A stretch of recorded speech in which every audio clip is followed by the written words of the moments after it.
Wrestling জগতে কিংবদন্তি Hulk Hogan মারা গেছেন। ৭১ বছর বয়সী এই রেসলারের মৃত্যুর খবর জানিয়েছে ওয়ার্ল্ড রেসলিং এন্টারটেইনমেন্ট WWE।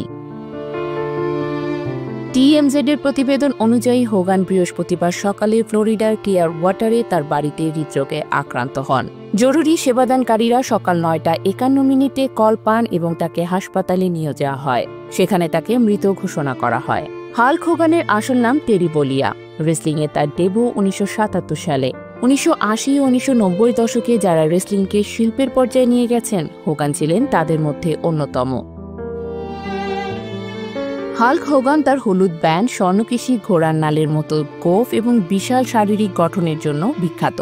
১৯৮০ দশকে হালকা ম্যানিয়া নামে একটি সাংস্কৃতিক ঝড় তুলেছিলেন। ১৯৭৭ সালে ক্যারিয়ারের শুরু থেকে তিনি ১৯৮৩ সালে WWF এ যোগ দেন, যা এখন WWE নামে পরিচিত।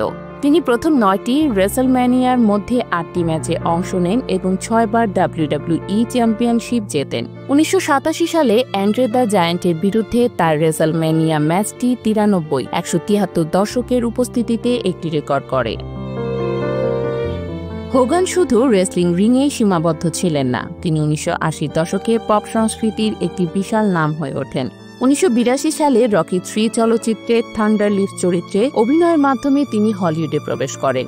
এরপর নো হোর্স বার্ড, মি, ন্যানি এবং সাবারবান কমান্ডোর মতো চলচ্চিত্রে অভিনয় করেন। ২০০৫ থেকে ২০০৭ সাল পর্যন্ত তিনি তার পরিবারের সঙ্গে হোগান নোজ বেস্ট নামে একটি রিয়েলিটি শোতে অংশ নেন। কিন্তু তার জীবন বিতর্কমুক্ত ছিল না। ২০১৫ সালে একটি রেকর্ডিংয়ে বর্ণবাদী মন্তব্য করার জন্য WWE তাকে সাসপেন্ড করেন, যদিও ২০১৮ সালে তাকে হল অফ ফেমে পুনর্বহাল করা হয়।